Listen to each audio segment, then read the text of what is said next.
Welcome to the School of Moxie podcast brought to you by Sensible Woo. This is the podcast where we break the mold around business podcast conversations. We make it fun around here by using television, movies, and entertainment as the jumping off point for conversations about how we navigate the world as individuals. I'm your host, Mary Williams, and I've been an online creator since 2010. I've seen a lot of trends come and go over the years, but one thing that has persisted is a struggle among entrepreneurs to connect more authentically with their audiences.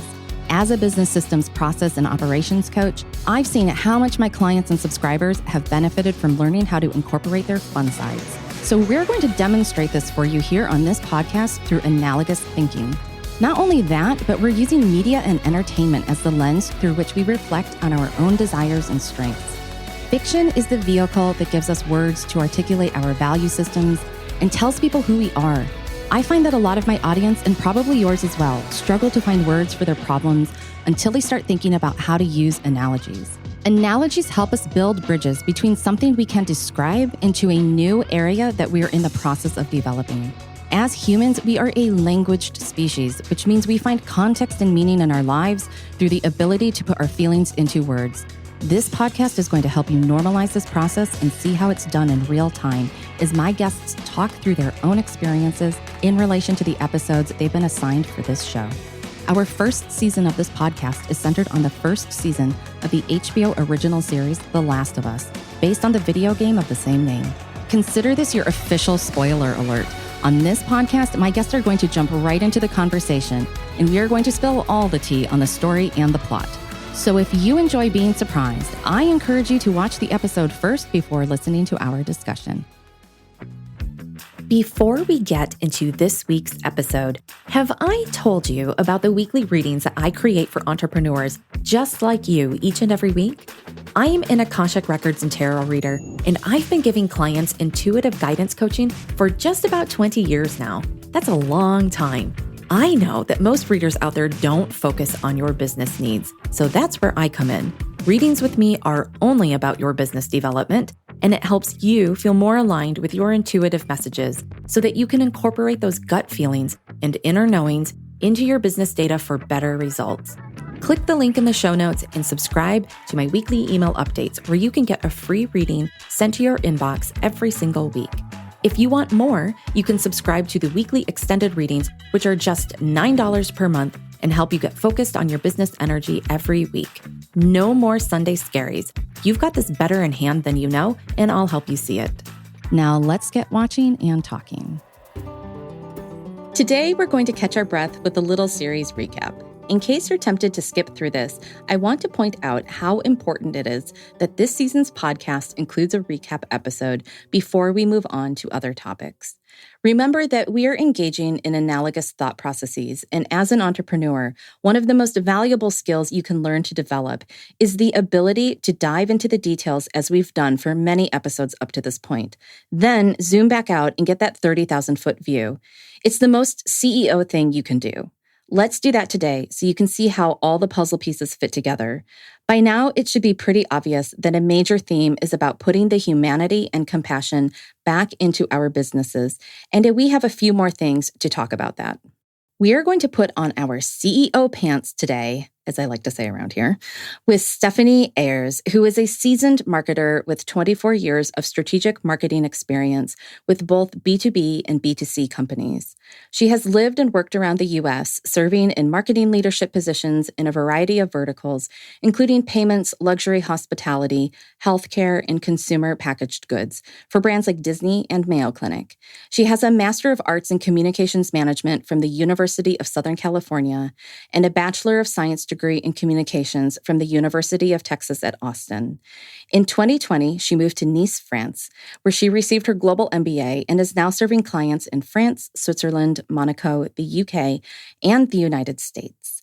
Stephanie, welcome to the show, and thank you for being one of my very first guests who is holding space for better business conversations. And we're on your home turf. Thank you. It is lovely to be here. Bonjour. Bonjour. It's fun to have you on my turf, as you call it, although it's quite possessive of me with under 3 years' time having claimed Nice, France as my own. But we'll roll with it. Well, it's more years than I've been on this turf, so. Fair enough. But I hope you're enjoying your visit because it is a magical spot. It is very magical. And on the day we're recording this, not that very many people will care, but I feel like it's important to record it on the podcast. But you and I have birthdays that are 2 days apart. And this is a very special recording trip because we are recording on the day between our birthdays. And we both lived in Austin, Texas for a period of time. And we would get together and eat at a French restaurant. Indeed. I guess it was evident even years and years and years ago that my dream was to eventually work my way to France. So I'm thrilled that we're celebrating our birthday sandwich here in Nice. Yes, and extra special this year because now I got you on the mic. Intimidating, but okay. Well, you've been a super champ for watching this very Americana love letter show. But I loved it. It was so good. It was so good. So good. And you convinced me because it is a show that had been recommended to me by several individuals and I resisted. Yeah.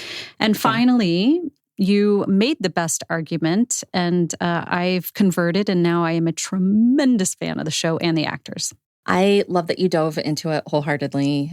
I want to start our discussion for this recap with our first key point because the show creators are very specific about a lot of core tenets. And the big one is that it's a show about love and the great lengths we go to protect that love, whether we think it's right or wrong.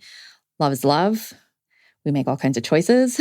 So in this vein of analogous thinking, my question for you is, what do you think entrepreneurs need to take away from this thought exercise when we think about how we make choices based on love? Like, do you think entrepreneurs sacrifice their ethics or humanity because there's a natural fear of being hurt through failures? Or, that avoidance of like, I don't want to be hurt through love, so you like avoid it. Do we pursue projects where we're like, maybe that isn't actually the one, the project? Because, it might hurt. So the supporting point that I got through all of this is that throughout the entire season, first season at least, of The Last of Us, we're shown again and again that the worst threat is actually from other humans. Whether they do it out of an animal level survival instinct or desperate acts of love, that is really honestly the greatest threat. There's infected people walking around and you would think, I could get sick. But that's actually not the main threat. I mean, it is definitely a threat. But people are the worst, man. They can be, but we can also be the worst to ourselves. So for the context of the conversation and to have a framework is, let's define love. Is this love for other people or is this love that could be a love that could be for places, for goals, for other kind of intentional thoughts, exercises, dreams, desires? I think it's really love for the dreams and the desires. There's idealism in it. Oh, for sure.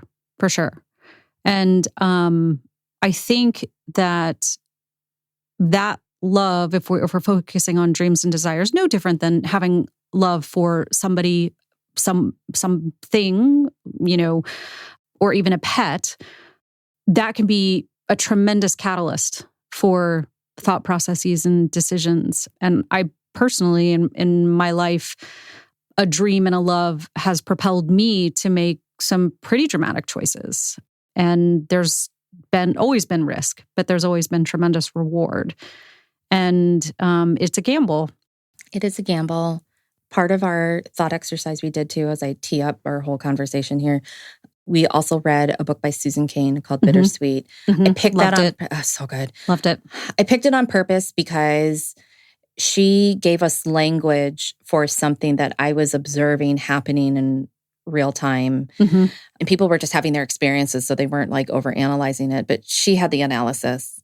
And it just to put it in like a really tiny nutshell, it was that people, perfect strangers, while the show was playing, were bonding on social media and in comment threads over bittersweet qualities. And, the thing that you just described about making big changes, I feel like people who've experienced similar bittersweet things in life, leaving the comforts of a home you grew up in for decades and leaving that behind. that can be a very bittersweet feeling. You and I both own, I'll just be kind here and say geriatric animals. Yes. And that are going to live forever. They're so going to live forever. Mm-hmm. Of course. Can't even think about it. And we bond harder over the fact that your dog and my cat are kind of the same age, and they're both starting to show these signs of like, they're really not going to be here forever. And that's a very bittersweet thing. It is, but it's also a really beautiful thing. I feel like I loved the book first because for me, it puts some evidence-based logic, if you will, against some inclinations and observations of my own life and spectrum of feelings that I didn't really know how to put into words, but it's this being cognizant and tolerant of and accepting of the pain. And at the same time, you might be in the depths of the pain, which would be a negative, but you can still see some beautiful silver lining, some moment, some fleck that can pull you back up, even if it's just for an instant and you need to go back down into whatever, that pain may be. I've had many painful and bittersweet moments. This isn't a psychology podcast, so we don't need to go into the depths of them, but it's an area that I've had to navigate over the decades, and the pain may be small and the pain may be tremendous. Everything from losing a pet, a loved one, a father, to and moving to a foreign country, not knowing the language and knowing nobody, to the pain of getting disappointed because maybe you didn't get an opportunity that you were excited about. Right. So the spectrum is great, and I think we flow backwards and forwards and through it and around it and above it and below it and in it and out of it. I know those are a lot of words, but that's just kind of how I feel energetically about how humanity approaches life. But I think you could apply that into the business context as well. And if we're wearing our CEO pants, that fluidity and that understanding that it's not always forward projection and upward success. Right. You have to be willing to sometimes sink a little and pop back up. And again, that fluidity. Maybe it's the water of the Mediterranean that's drawn me here, and perhaps the things that I am saying are reflective in my choice of where I want to live and the vistas that I appreciate most in life. Yeah. I mean, there's a lot of love in those statements. I have a lot of love to give. It's shocking. Do you feel like, I can see where the love has driven you entrepreneurially and in your life. Ever since I've known you, you've had this Francophile love for... I have, and it's hard to explain. French.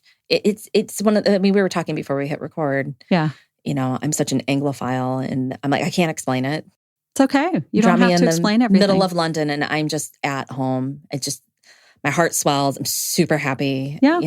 And I think people listening, hopefully, can either call up something where they're like, oh, I know that feeling. It could be a place that you feel like you belong. It could be people you feel like you belong with. It could be a pet. It could be children. It could be something. Mm-hmm. Your profession. Yeah, for sure. Definitely that. Some hobby, something. But, to what lengths do we go to protect the sanctity of making sure that we still get to have connection to that thing that we love? I think it's unique to each individual for so many reasons. Number one, I've learned a tremendous amount, in particular over the last couple of years, in making a move to a foreign country with the intention of staying there. So really a one-way ticket kind of mentality about the role that fear plays. An example of that is I've talked to so many Americans that I've met along the way in passing, right? So Americans who might be wherever I've been on the European continent who are visiting, whether it's in Nice or when I've been traveling and encountered other Americans. And a common theme is, oh, I would so love to do that. I wish I could do that. Mm-hmm. Oh, if I didn't this, that, or the other, I would totally do that. And I think those statements are really fascinating to me, and they're warranted and they're justified and they're validated, and there's no judgment that comes with it. I think the curiosity for me is a response to then say, may I invite you to think about what are the reasons why you can't or won't do it? And of course, there are the realities of people's lives where they have dependents who need them. They have commitments. They have aging parents. They have, communities. They have comfort zones.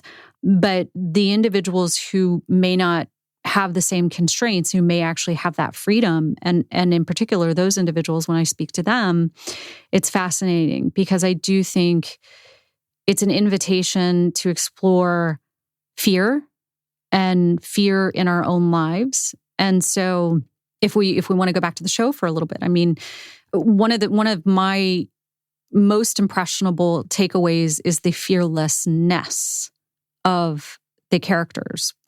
I can't imagine being Ellie, and number one, at that age, when you can assume that, her brain isn't even fully developed and, there's maturation processes that she's not yet even begun to start in comparison to an adult like Joel, who is more mature and has experienced things, including incredible things like the loss of a child. What role does fear play? And what role did trust play? Mm-hmm. And I think it's not even 6 degrees of separation when talking about fear and trust in the same conversation. It's more like 0.000000001 degree of separation, right? Because I think there's a massive correlation. So I loved the fearlessness. And in that fearlessness, I saw trust and I saw vulnerability. But at the same time, I saw a resilience that's like, oh my gosh, they just keep going. So where's that coming from? Yeah, I feel like that's the humanity part. Mm-hmm. Fully developed humanity, not the stunted versions. We see a lot of stunted versions demonstrated all over the place. Mm-hmm. And I feel like that there's just this like really beautiful thing with that bittersweet quality where we have words now, thanks to Susan Cain. And then watching these characters go through this developmental process. Mm-hmm. And you're like, it's through this, maybe it's the circumstance of the world they're living in that they don't have the luxury of putting up any shiny wrapping around the reality of what they're in, because it is post-apocalyptic. Mm-hmm. And they have the ability to fully embrace bittersweet while at the same time navigating, sometimes very imperfectly, that fine line where trust and fear meet. Because we see Joel repeatedly just try to push it away. Like, no, I don't want to lose another daughter. Like, I can't go through that again. Mm-hmm. I mean, the pain, the fear of that, and then the inevitability of like, oh, but I have my purpose. Like, I'm really good at looking after other people, even if he does it in a way that really is an unhealthy kind of an attachment style with his brother, where he goes looking for his brother. And it turns out his brother's doing just fine. Yeah. Yeah. and that's a little bit of a wake-up call for him. And just seeing like other people's expression of the same sort of intersection of trust and fear. Like we see it with Tess at the very beginning, where she's pretty jaded. Who can blame her? Mm-hmm. And then she's like, oh my gosh, this kid's for real. And then she's like, she kind of like the mother in her reactivates. And Henry and Sam who cross. So it's all these people who like cross their paths, sort of these intersections. And we see them in these little vignettes, Bill and Frank. We see it again in Henry and Sam. We see it again in Jackson. We see the complete opposite of it with David in the religious cannibals. Oh, yes. Oh, yes. Thank goodness. No words. Just no words at the moment for that. On a micro level, aren't we all constantly wavering between and navigating these two elements of life?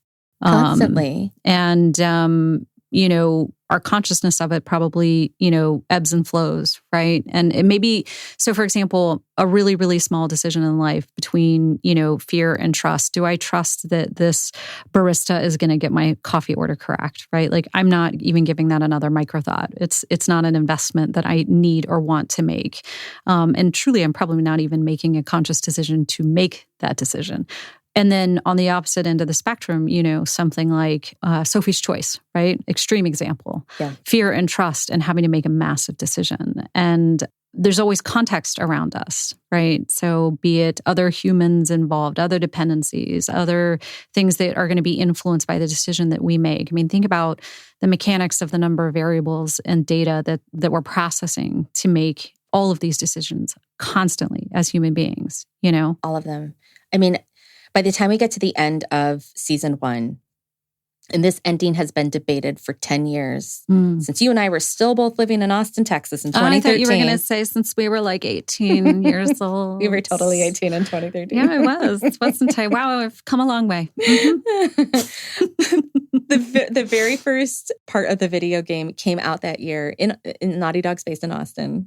So, oh, how funny. Yeah, so I mean, that connection. Truthfully, I walked into the show with a lot of ignorance. I really did no research. I did not even know that it was coming from a video game. I don't know if that's a function of the fact that I live in France, and actually it was very, very difficult for me to access even streaming the show. And so I didn't have a lot of those kind of pop culture influencing kind of data points that others may have had.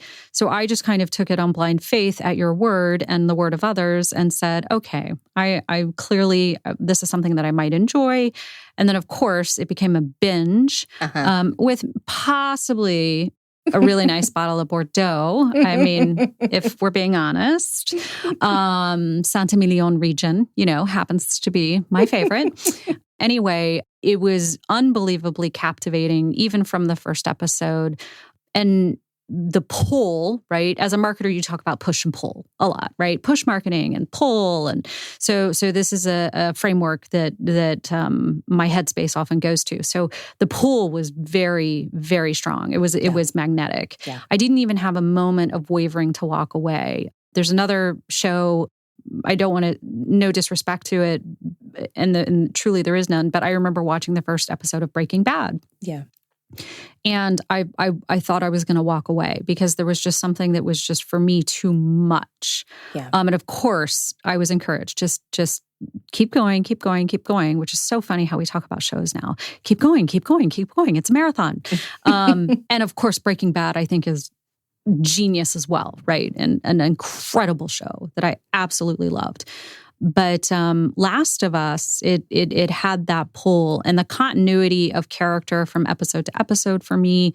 The story arc, you see Joel really, go from kind of life is good, life is status quo, not that they're taking life for granted, but then into some serious depths, which probably COVID is the closest thing and a pandemic is the closest thing that any of us in today's world can even begin to start to imagine what an apocalyptic world might look like. Right. And that's like a scratch. I think a pandemic like COVID is a little scratch on the surface compared to what we're talking about in Last of Us.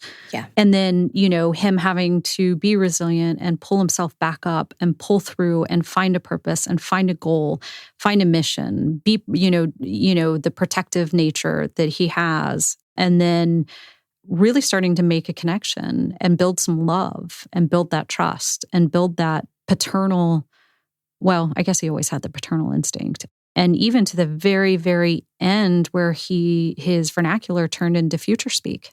Didn't it? And that was just a really beautiful progression. How did you feel about the way he makes his choice with Ellie at the end? Because this ending has been debated, but this is where the nuance comes in. Yeah. And this is where I am hoping that our entrepreneurs who follow us on this journey really recognize how fucking complicated it is to make decisions. We get them so oversimplified. They are oversimplified in our marketing materials to get us to buy something, some programs, some consulting services, whatever. Right. But it is so much more difficult than that. And I mean, this decision, it's hard for everybody. You can see Marlene is conflicted. She's been there since Ellie's birth, and they're going to kill this kid. Yeah.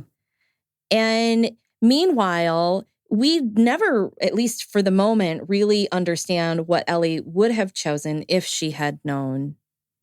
Would she have sacrificed herself? Who knows? But Joel makes the, CEO in the moment decision of hell no, she's not dying on my watch. Yeah. And he destroys people Mm-hmm. Mows them down. Well, I think it's relatable. I have a lot of thoughts. So, okay, sorry. First, I think that phrase comes out of my mouth a lot. I have a lot of thoughts. Long pause.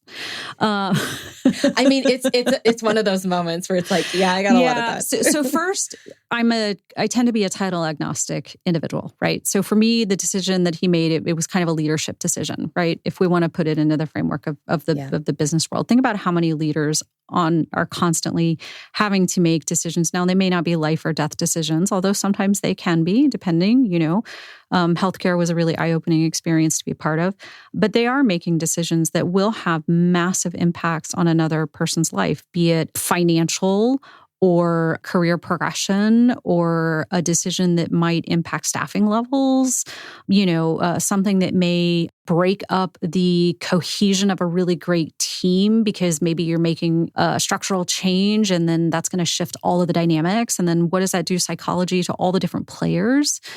Some of it they may be in a better position. Some of it they may then really have some new struggles. And the other thought I was thinking about is if we are going to keep with the analogy of business, I mean, I had a small chapter in my life where I actually launched a passion project and tried to make it into a business, which was an e-commerce-based rum cake business. So very, very niche. And it was in Austin. I loved your rum cakes. Oh, thank you. Thank you. That's very nice. I loved them too. And I don't know why I sing-song it, but for some reason, maybe that taps into a happy place. Listen, your rum cakes were drenched in rum. It deserves sing-song. Some sing-song. Okay. Yeah. That's great. Sober sing-song. Here we go. I think that's a new topic for another podcast. I bring that up because I started it and it was my baby, right? I put everything in my heart and creative energy and whatever I knew at the time about marketing and business. And I launched this thing and I grew this thing. And then because of the circumstances of my family and my dad getting a terminal diagnosis, I had to make the choice. And I chose that for me, it was more important to shut the business down and to spend more time with him. And it's a choice that there's not a moment of regret or hesitation, even in the moment when I was making the decision. But closing down a business it's a tremendous loss. There is a grieving period. Yeah. The fear can be overwhelming. There's fear in launching it. There's fear in closing it. And the trust comes into play because you have to either trust that maybe this will circle back at some point in my life again, or maybe this is that chapter and I am closing that chapter. And I trust that I am going to move on, or whatever the situation is, and moving on to something that is hopefully going to be equal or better, right? And I think mostly it hurt me in the process because it was the loss and it was the grief. But you have to make a choice. And for going back to your original question about how did I feel about his choice, I think there's one consideration in my response that people should understand is I have never been a parent to a human child. Mm-hmm. So I really do not know what that would feel like. I do not know that the gravity of that bond. Right. And what that loss might feel like. Of course, with animals and dogs in particular, in my case, there have been several in my life. And that's painful enough, Yeah. So I don't know that I wouldn't make the same decision he made, because you only have so much information in the moment that you are making a decision. And I think that this is where that paternalistic protection maybe came in. And in his judgment at that time, whether it's a good or bad judgment, he was doing it in what he felt were the interests of Ellie. I want to point out, you used the word sacrifice earlier, and this has been coming up. I didn't even realize I used it. So it was, well, I don't think it's a coincidence, because we were recording these episodes out of order than people will hear. So mm-hmm. you're the 9th recording out of 12 guests. Okay. And up until now, the concept of sacrifice has come up again and again. Interesting. And as entrepreneurs, as CEOs, sacrifice is a really huge part of everything that we do. Mm-hmm. You will sacrifice something for something else.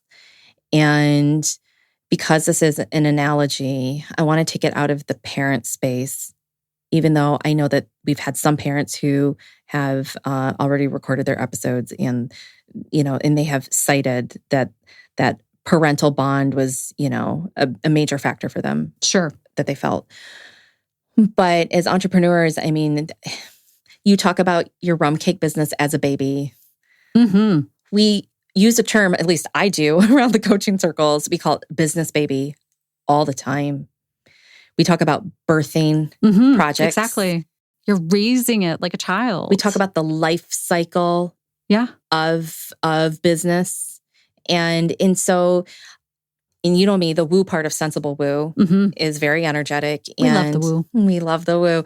And I feel very much that there is an Akashic energy to everyone's businesses, and they have their own sort of soul.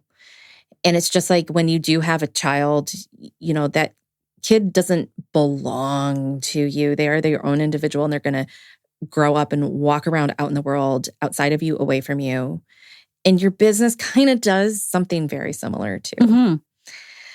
My business has certainly gone through shifts and changes where I'm like, that is not how I would have controlled it. You are maturing in a whole other way than I expected. You are becoming a snarky teenager. Yes. Yeah. My business is definitely in the snarky teenager phase right now. Well, there's beauty in the snarky teenager. Right? And I feel like in that vein of being a CEO, a leader, decision maker, I like that you point out that Joel exemplifies a certain kind of ruthlessness that is not going to be nearly as dramatic, at least I hope not, in anyone's like real life lives. But the emotional feeling that we have can be very similar to emotionally what we're seeing on the screen. Sure. Our emotions can feel similar emotions, totally different contexts. 1,000%. And I don't know how many CEOs are willing to be that singularly focused and that ruthless and willing to sacrifice in that way, which was why I think the air at the top is rarefied. I agree with that. I mean, I'm in a position right now where I'm a co-founder myself and a CEO in a different capacity myself. And then I'm working with 2 startups. One is post-Series A, pre-Series B funding, so they're a little bit further along out of Switzerland. Another one is in the UK, trying to get the first real capital raise because it's a capital-intensive business that he's looking to launch. And then I was working with a different one in the UK that is now, with no due respect, but it was, I suppose in the business world, we would say it was a failure. So I've had the time and the continuity over 2+ years to be working with, in some cases, 2 of the 3 of these businesses. So I've seen that leader. I've seen that CEO. In all 3 cases, they are males. And I've seen their journey. And it is fascinating. And there are intellectual decisions that I'll call data decisions or evidence-based decisions that are constantly being made for any business, right? Yeah. But then there are these emotional decisions that are also being made. And in some cases, I've seen them made in pure isolation without sounding boards or influencers having a voice. And sometimes they're a success and sometimes they're not. I've also seen them where it's more of a decision by committee and wanting multiple points of view to help in that decision-making process, right, either to validate or justify the decision itself or to perhaps help with the processing of the emotion or perhaps clarification or understanding of the data or the validation. It is such a human process. It is such a human process. It's been fascinating to kind of watch on the outside. And until asked, it's not really my place. Typically, I do always have opinions. And if solicited, I'm typically very happy to share them. But sometimes it's not what people do want to hear, because then it starts to rattle a vision, a direction, a dream, or, and these are these kind of snarky years decisions that you're kind of, you're navigating. And maybe the reality is something is happening with the business and that it's sort of organically taking direction A, but you always thought it was going to be B. And so how do you reconcile the reality of what's happening with letting go or coping with, and I know I'm using a lot of emotion-based words, but like if you think about it, this is where the humanity comes in. And how do you, as an individual leader, reconcile that with a reality of what is more of a kind of a multi-car train, right? Yeah. I like that you're using the emotional-based words because my, current soapbox as a coach in business is how much we need to willingly add that back in. We do need the data. We do need the evidence-based things. I am a systems person, systems thinker to the end of time. And at the same time, I've always had this feeling that the emotions are the driving force. I've seen it with people in the systems world in the way they operate with, say, just pieces of software, how emotional they get. And you would think, how is that emotional? And I'm like, sit in my chair for a couple of days and you're going to see it. And I think that we know we need more humanity and compassion back in our world in general. I feel like entrepreneurs are always the canaries in the coal mine. They're always the ones who are furthest out ahead of the pack. And it's our time. We're up to bat. And being able to do these analogous thinking exercises and look at a very dramatic story with this very dramatic ending and a very conflicted ending is completely analogous to the emotional journey that CEOs go through when they are navigating this life cycle of whatever their businesses are going through. Yeah, and think about Joel. Joel made it, unless there were things that I missed, which, there are subtleties in the show that easily I could have missed. But unless I missed something, my impression is that he made that decision in isolation. Yeah. And think about how often a CEO, right, is doing that. The ones in the air, the clear air at the, on the peak of the Alps, right? Yeah. So they're sitting in Chamonix and they have all the answers. But the reality is, you know what? They're human too. And are you making the decision alone? And then for some reason, there's a massive link in my head that I want to bring up the word loneliness. Yeah. I can tell you in the time that I did have the rum cake business and even my early days in France and trying to get restarted in a new country and rebuild the consulting back up. And loneliness, by the way, it doesn't always have negative connotations for me. And I don't know if that's the way that I'm built, but I think there's an unbelievable beauty and peace and calm and rejuvenation that comes in loneliness. I think this is where the bittersweet qualities come in. I think so too. I don't believe that you can do that innovative thinking, that deep channeling work in a noisy social space. There is a quality that comes through loneliness, through the bittersweet, that is required for creativity. I mean, it's in Susan Cain's book, she lists, actual lab studies where people who are put in a state of bittersweetness have higher creative output. They solve problems more creatively. They do things in a way that you can't do when you're just sort of doing with the crowd. And I think we need that. And I think what's interesting is I don't think Joel would have been able to make a decision like he did by the time we get to the end of the show. We see all the events that transpire before that. If he hadn't been in a space of loneliness. Yeah. It's required. And not only that, but, Ellie's kind of always been in a space of loneliness. True. Yes. And I feel like the reason why, at least me, I found her character always so fascinating and rather endearing. I think probably because I recognize it in myself. But I'm like, she has a lonely existence. Her mother died shortly after she's born. She was plopped into an orphanage in the middle of an apocalypse, has no friends. And then her one friend that she did have, who she's in love with, is about to be shipped off. So she's about to be ditched again. Right. But then they both get bitten. And her friend, she has to kill her friend. I mean, that's implied. She has to kill her friend. Yeah. She somehow survives alone again. Yeah. Gets taken and gets dumped in a room alone. She's constantly being put in this place of loneliness. And I feel like Joel has been lonely through other factors. We don't know what happened to his daughter Sarah's mother, but he's a single father. Right. Then his daughter dies. Then his brother ditches him for the Fireflies. He's with Tess, but now she's dead too. And it's just like one thing after another. And these two, kind of come together, but it's a very fragile pairing.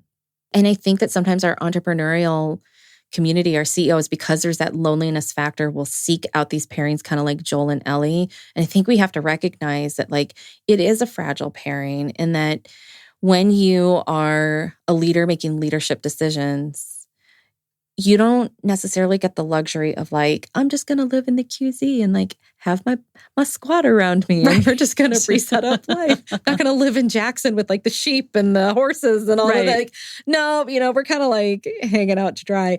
And the qualities of leadership are shown up again. Like Joel is clearly somebody people are afraid, like they're afraid of him. He's that kind of leader, Yeah. And then Ellie gets the talking to from her superior in the school, the Fedra school, who's like, listen, you've got two choices. And he's like, and you're smarter than the average kid. Like, you could be me. You could be a leader. So she's been given this note that you're a leader. These are different kinds of people existing in this world.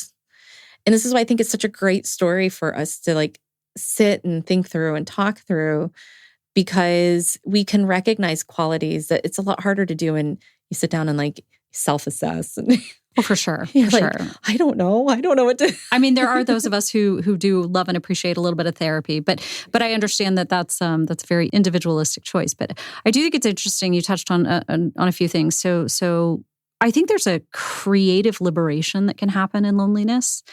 And again, this is where per the book, you kind of get into this yin and yang of these two things coexisting. Right? Because there might be the pain, but there's an energy that can free up from whatever the source of pain may be, because I don't think any of it's singular. So you have a source of pain, and then let's just say it's this one thing. There's kind of a bouquet effect, right? Like it's the collective stems. And then as all the flowers are kind of blooming out, typically it's touching multiple aspects of either your mental space or your circumstances. And so it becomes kind of a cluster that you're dealing with. And sometimes when that source is taken away, some of those other pieces of the clusters fall away. And then what do you do with the residual energy? And I think sometimes it can be just a tremendous gift and a tremendous positive from some of the things that might be heavier and pulling that energy away from you. I also think loneliness is kind of an interesting thing to take at the top and deconstruct, and then have at the bottom and build back up. And what is that? What can that look like? And this is why, again, I just think the book really, really resonated for me, because, we talk about loneliness, we talk about CEOs. There's always this assumption that it's depression. Susan even touches on this in the book. It's not depression. It's not depression. And we have to get better at recognizing what is depression and what is bittersweet. Yes. And I do believe in some cases it very well may be depression, but I certainly do not believe that that's a fair generalization. Okay, I want to take like a slight left turn here, because in this vein of is it depression or is it bittersweet, I also feel like our entrepreneurial community needs to get better at the conversation around trauma, which is having its moment right now. And it's like, is it trauma? Is it true trauma? Right. Or is it fuel? Or is it a spectrum that they both coexist on? I think it might be. I mean, this show, as an analogous exercise, demonstrates like trauma to the nth degree. Mm-hmm. When you're trying to sort through whatever traumas you've had, that gets into a therapy space that is difficult to work with in a business context, and also not the right place to deal with that in that context. That's a therapy thing. Mm-hmm. So when you want to deal with it in the business context, I find that looking at a piece of fiction helps you get the reflection back about what's sticking out to you or what are you avoiding. And like, those are the places we need to go. So here was my thought. My thought was that mental health is becoming more widely acknowledged and also incorporated into our professional journeys. But what I really want to kind of unpack a little bit is like, where are we still falling short in the area? I feel it's a lot more about letting the emotional journey be reflected back to us and less about comparing things apples to apples. Because Susan Cain even talks about that in her book, and this has come up through multiple conversations now in the preceding episodes. Cheers for this podcast. And everybody seems to really love this point in the book where she goes to this group and she recognizes that she can't compare her 3-level problem to somebody else's 10-level problem. And I find that because so many of our CEOs go to a very literal space. And it's like, we got to get out of the literalness of it. Everything's not so black and white. It's not so absolute. Gray is such a beautiful space. And I honestly never even appreciated gray until a lot of therapy in my 20s. Yeah. That's when the concept literally from a therapist was first spelled out to me. Like, Stephanie, seems like you're spending a lot of time in black and a lot of time in white. May I invite you to understand that there's this beautiful rainbow in between of gray? And that was a game changer for me, right? In terms of heightened awareness. I do think it's really interesting because I think the dialogue that we're having, and I think some of the points that you're making, and I love it. I also think you give a lot of people a lot of credit that they're able to even reflect and see something in a piece of fiction. I'm hoping that we can model this because I feel like not enough people have seen evidence of it. Yeah. So they don't know how to do it. And I figured that out when I was writing the analogy, sending them in weekly newsletters. Interesting. Where I would get replies back where somebody would tell me, that's my favorite movie, And I was like, okay, clearly certain things speak to certain people, and then they can hear the analogy in it, and they have this like aha moment, the light bulb goes off. Yeah. Through this project, because just like you are not the only one. Most people are like, I would never watch this show. And one of my things is that I'm trying to model for everyone is that in our entrepreneurial journey, how often is the thing that we need to solve something that we have engaged with before? That we would have willingly engaged with before. And I feel like the act of entertainment and being entertained is a perfect vehicle to practice this because it's a safe space. The stakes are so low. It's a TV show. Right. You can watch the TV show. I think it's a beautiful kind of parachute for starting to train our brains to think a little bit more in that direction. And by engaging in a TV show where you're like, oh, I wouldn't normally watch apocalyptic shows or zombie flicks or whatever. And it's like, so give it a try and sit down. It's 9 episodes, which has been, at this point when we're recording, nominated the heck out of in the Emmy Awards. So I've heard. I'm very happy for the entire cast, crew, writers, production individuals. It's so exciting for them. Great. And we're recording right now. There's a writer's strike and an actor's strike. And, it still hasn't taken away the shine of like how their work has been acknowledged. And that makes me very happy to see. And I feel very much that I think credit should be given due. If nobody gives you credit that you are capable of changing the way you think and changing your approach, then that's much more of a heavy lift that you have to do on your own because you're like, well, no, I got to prove it. Right. And it's like, no, I'm going to always assume that you're going to be fully capable of that act because to me, it seems very obvious. And I'm like, okay, I'll be the one with the torch out front, but there's plenty of people following behind. And I love it because you're building this community. And in the community, we can help each other extract these things. Right. Because I have to admit, normally if somebody recommends a program, I'm intellectually engaged to some degree, but sometimes it is pure escapism. Yeah. And I watch it with this in a kind of mentally vacuous space where I am just sort of like, had a long week, just gonna tune in, have my wine. It's just numbing out. Yep. And I feel like there is definitely a time for wine and numbing out. And then there's a time for, let me engage with something just a little bit differently. And, there are a lot of people who go back to the same shows or movies again and again and again. And there are some interesting psychological studies on that because I work with a very neurodivergent population. Love that. And neurodivergence is beautiful. Love that you're using the term. It's a thing that neurodivergence will do for comfort. Interesting. And as an anchoring point. Sure.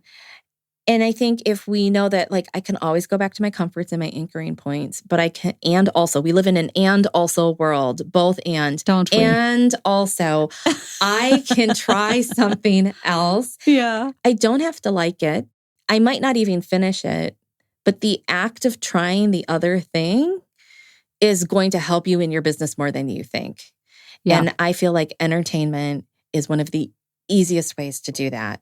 No, I love that. I mean, it's probably, I think, well, music is part of entertainment, but I think music is probably a really common tool. Is it appropriate to maybe use the word tool? I think it's a tool. But I love that. I've always enjoyed foreign films where you're reading subtitles, but now I'm appreciating them on a whole nother level. Yeah. Being in a different country. Right? Because number one, it's helping me work on my French, and I'm learning. And number two, I'm seeing sort of the art and the culture and the history and some of the politics and the humor of maybe French-produced things that I never would have noticed if I hadn't lived here for a little while, to kind of to see how they also play out, on the sidewalks of my everyday life. Yeah. Right. So it's really interesting. I fully support and embrace and love and adore and applaud you for creating a space and a dialogue like this.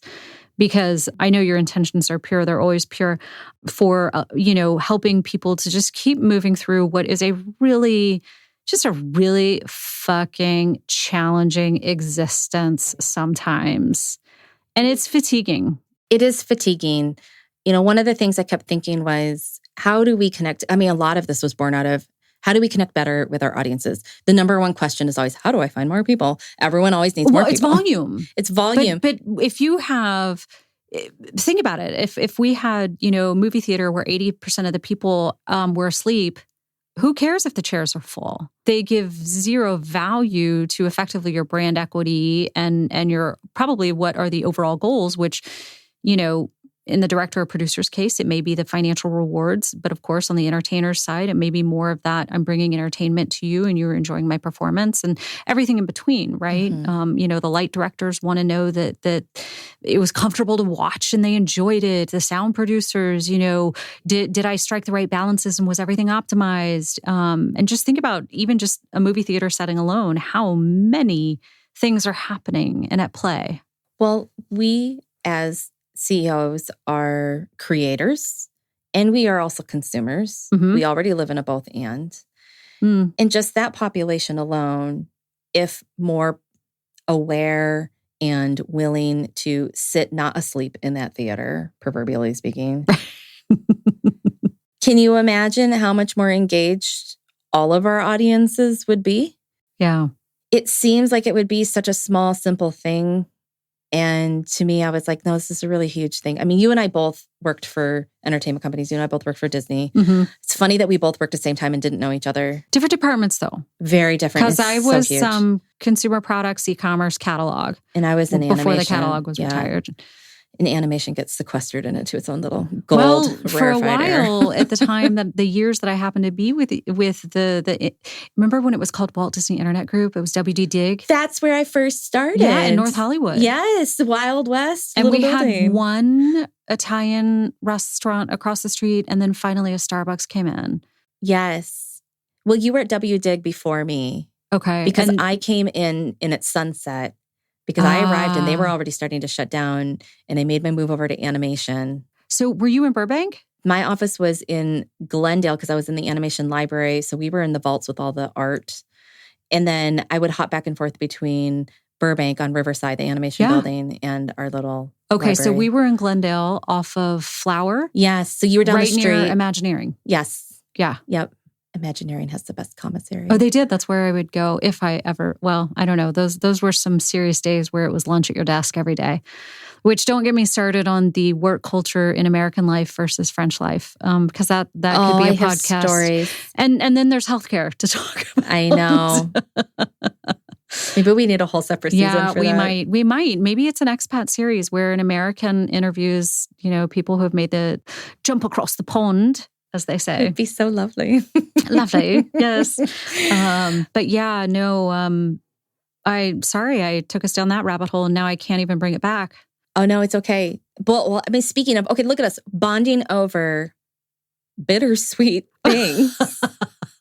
Yeah. I mean, my initial thing is like, let me tell you about the tendonitis I still have in my right arm from working at Disney. Let me tell you that my neck never popped until Disney. Oh, the overall like work injuries I have. And I remember they sent me. This is so wrong. They sent me to one of those like corporate doctors or whatever. And he just handed me a bottle of Vicodin. And he's like, I don't know what it is with this company, but they just keep overworking you guys. And he's like, you tell them you only work 8 hours a day. And I was like, so young. And I was like, yeah, me too. Young. I don't know. I don't even know how to do that. Well, let's bring the word fear back. Yeah. Fear. Young, female. Mm-hmm. And in my case, what was still a relatively male-dominated environment. Very. And this is not to poo-poo the working at the Walt Disney Company. Truthfully, this is where the book comes back in. I learned more on that job. Oh, so much. I got an MBA working there. And I learned so much. And my eyes were open to so many things. And I had so many tremendous opportunities. Yeah. But it's coexisting in that world of pain, but in that world of beauty. It's both and. There are both and. Yeah. So, there can be these like really hard moments. And also this is where my entrepreneurial start was born, because I realized during those Disney years, I do not belong in an office. And back then, entrepreneurism was like a really big leap. That was a big thing. Mm-hmm. And it wasn't so online the way it is now. But Absolutely not. But I started blogging during those years, and my blog taught me content marketing. How cute. What was your blog platform? It was, I've always blogged on WordPress. Okay. I've always been a WordPress You were actually ahead of that curve, yeah. Mm-hmm. And thanks to my technology roots, because I was on a software engineering team building proprietary software. So for me, it was not a stretch. So I had all these skills. So there's all these transferable skills. Now I'm learning that all the production experience I had from those years is feeding directly into this project and all the things people are asking me for, watching it be produced. And they're like, how are you doing that? And I thought, everybody knows about getting to the release date. Well, apparently everybody does not. No, not everybody does. But yeah, I think that's so funny, because my path was a little different. And maybe some of the other individuals that you've interviewed, it'd be so fun to kind of hear their journey too. Because at that time, at that age, for me, I was convinced that no, Stephanie's path is let's keep climbing that ladder. And I wanted the titles, and I wanted the salary. Same. And I kind of wanted that internal recognition and, have a big team. And that's what I thought I wanted. And, life is life. Fast forward now, I achieved some of those things in some ways, and some of those things I no longer wanted and continue to no longer want. And some of them, I just say, I'm so grateful I had that learning opportunity, because it got me where I am today. But it's just so funny how it changes, 20 years later, right? 20 years later. Which is truly about 20 years later, when I was at the age when I was at Disney. And then, tomorrow, hitting 46, this is really, yeah. Well, I feel like it's a factor of we changed, we grew up. And also, the world has changed around us, and the factors are different, and that's going to influence how we decide to navigate. Yeah, and I'm grateful I have never had to make apocalyptic level choices, and I hope that in my lifetime I'm never put in the situation where that does have to happen. That being said, I have some battle wounds, and I have had to make some hard decisions in life. But again, it's all maybe this is where at the end of the day the gratitude kicks in, right? Because for me, I choose to look at it and look in a retrospective way and just say, even though there have been so many difficult things along the way, I'm beyond grateful, because I do feel like I'm exactly where I should be right now. And I hope that Joel and Ellie, right, feel that at least the closure of season 1, not knowing what maybe these genius writers are going to I have to tell you, I already create. know. Because no game spoilers. 2 is already, I won't tell you. Okay. Let me live in my little foreign bubble and then binge it when I know I can hit play on all of them all at once, right? Yes. But it's kind of funny how you just look back and just say, I'm grateful for literally this moment. And then who knows what's going to be on the next season. I think we're all very excited. Yes. And hopefully production kicks up again soon. Yeah, I have friends, as you do, I know, in roles in companies and spaces where they're making a contribution to the industry, and their communities are massively affected. And I hope it's a time maybe for the collective to pull it all up into a space with more equity. Yeah. And positivity and optimism and hope. And I feel like it's inevitable they will come to conclusions and agreements. I'm sure they will be making not apocalyptic level decisions, but emotionally tough decisions. Yeah. And it is fascinating seeing the intersection of business with a fictional story property. And I'm excited for season 2 to start picking up production again. They were just starting to write, I think like about a month ago. Okay. And do you know how many writers are on the show? Craig Mazin seems to write most of it. He is pretty liberal in sharing his writing process, which is very cool. And then I think they also sometimes have other writers who help, but primarily written by him. I love that. And I don't know much about the world of writing. I can't ever take credit for knowing a whole lot. But it seems like in that space, a lot of people do keep the process guarded. Yes. So that's kind of fun. That he's pretty generous. He shares his scripts. I have a copy of the script from the Bill and Frank episode. It's beautifully written. That's the one that did make me cry. Oh, God, that episode. It was really beautiful. My story throughout this whole thing has been, I don't usually cry at shows and movies. Maybe like a little tear here or there, but like... Same, but the ASPCA commercials can still get me. Well, that's a whole other level there. That's a whole other podcast. Level. That's a whole other thing. But, I've sat through so many rough cuts, especially in animation. They literally talk about the process of, frankly, manipulating people's emotions. They want you to cry at this point, and then they want you to walk out feeling like you can conquer the world, And I'm like, I know how it's constructed. So I can see it in a lot of stories. And if it's very heavy-handed, I'm just like, check out. I'm like, yeah, nope, not going to happen. And then this show, it was so elegantly written and thoughtfully produced. And I could feel it the whole way through. There was a lot of tender, loving care put into it. And I was very reluctant to start watching it at first, actually. Like, there was so much marketing that went into this thing. And for the first month, it was just marketing. I was like, I don't want to watch another like zombie show. Yeah, and therein lies the inner conflict I sometimes have with my own career path. Right? Yes. Because as a marketer, and I'm very happy in my field, but I understand the ways in which we're trying to influence human psychology. And I feel like the reason why the fans are so rabid about this, or as Renee has said, feral fans, which I love. Fans. I think the reason why they're so feral about The Last of Us, whether they're gamers or viewers or both, is because the game was created with this high degree of TLC, tender loving care. The show was created out of the same vein. And you feel it. And I feel like we actually strive for that in all the things we create in our businesses. And that is a very difficult thing to do. Yeah, it really is. And I don't know why, but I'm drawing a parallel to another pop cultural reference that's very, very current. Would be, I wonder if at Mattel and the original visionary of the Barbie could have ever imagined the day that is the box office of last weekend. That was phenomenal. That was very exciting to see because it's been hard to get people back into the theaters post-COVID. Yeah. In between Barbie and Oppenheimer, our lovely Barbenheimer. Oppenheimer's another one. I haven't seen either, so no, please no spoilers. Well, but same. I've been over here traveling with you. Looking forward to it. So both of them premiered as I was leaving U.S. soil, and it's I was sacrifice you had to make. It was my sacrifice. Weekend. You're trading rosé all day. Well, it could be rosé all day at Barbie, depending on your outfit and your choice of beverage while perhaps viewing the movie.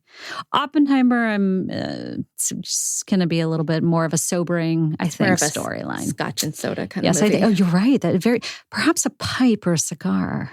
Oh, cigars are good. I do enjoy an occasional cigar. That's interesting. Yeah. But look how fun it is to talk about movies and TV and we're connecting dots in our businesses. And I just wanted to have this recap episode, and I knew you'd be the perfect person because I've known you so long. I don't know about perfect because I'm not sure I believe in the word, but I'm grateful for the opportunity, and it has been very much fun. And I know you are brewing so many more ideas, and I cannot wait to see them manifest. Because I know they will, because if anything I know about you, it is that when you have, what do they call it? A bee in your bonnet? Is that the Yes, saying? I use that term all the time. Is this a Midwest thing or a Southern thing or a Pilgrim thing? Like an American thing? Perhaps.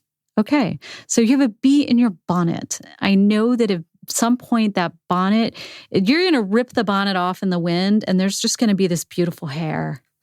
Well, we are Leos, so there better be good hair. That's true. Oh gosh, I disappoint all of my fellow Leos as I sit here with no makeup and a ponytail.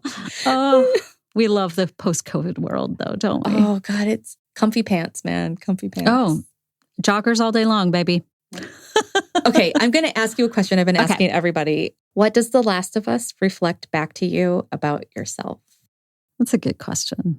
I'm not going to lie. I heard the very tail end of the recording of your previous guest. And so this is not a question that is a complete surprise.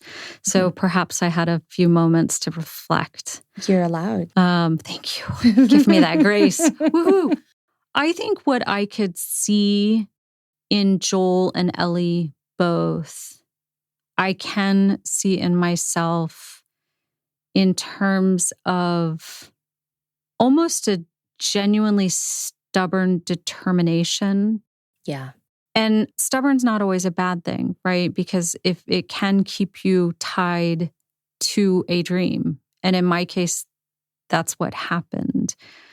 So out of pure stubborn determination, I fought my way to fulfill what has been a pull to a particular geography, right? With no other explanation than it's like, you can call it, spiritual, you can call it, culinary, which of course it is. You can call it, cultural, whatever you wish. But it's made me think back on that and perhaps take a moment to appreciate all of the tears that have gone into it, all of the impatience, all of the forced patience because of foreign administration paperwork, all of the missteps and all of the moments where I've used completely the wrong words and embarrassed myself and just all of the things that have gone into it. Just like I think I would never fault Joel for any decision that he's making in his adult brain and maturity to move through his journey with a dependent that may not have been a chosen dependent. He's doing the best he can. Mm-hmm. And I know, I just wake up every day and try and do the best I can. Well, that's so good. I think you're doing pretty fucking fantastic. I'm happy. And I don't at all discount the gift it is to wake up and feel happy. Yeah. Because I realize that so many people aren't in that same headspace. And I would love to see all of them get to that headspace. Well, maybe we helped some people today. I hope so. Yeah. I hope so. And thank you for making it happen. And thank you for the vision. Thanks, friend. That's really exciting, friend. All right, let's go eat. Fabulous. We're going to have dinner on the beach. We are. Oh, we're going to have some moule frites or some fish or some burrata cheese. Everything. Some un verre de vin rouge, un verre de vin blanc. Keep saying things in French. Maybe some champagne. Hopefully our sound engineer's tummy is growling at this point. Hello, Olivier. Who's been awesome. So thank you to you and the gifts that you bring to sound engineering. He says thank you. We appreciate him. It's been fun. Thank you so much. I will see you the next time. Okay. Fabulous. Bye. This has been the official School of Moxie podcast with your host, Mary Williams, and special guest, Stephanie Ayars. The show is written and produced by Mary Williams. This episode was recorded in Nice, France, at Nice Sound Studio, with Olivier Copado as our sound engineer. Chris Martin from Chris Martin Studios is our editor and sound designer in Vancouver, Washington. Additional production and marketing support is provided by the AK Collective, founded by Amber Kinney. I'm Mary Williams, your host and the founder of Sensible Woo. You can watch the HBO original series The Last of Us on Max.com. As a librarian, I will always encourage you to check out the companion book Bittersweet by Susan Cain at your local library. You can find this show wherever you listen to podcasts, and all of the links to resources, guest information, and anything else we might reference in an episode are in the show notes. We appreciate your support by subscribing and submitting a 5-star review. It helps other listeners find and share this content alongside you, our wonderful listeners. Like and follow Sensible Woo on YouTube, Instagram, and don't forget to subscribe to email updates at sensiblewoo.com, which includes a weekly tarot reading delivered right to your inbox. Until next week, be sensible, be woo, and most of all, be you.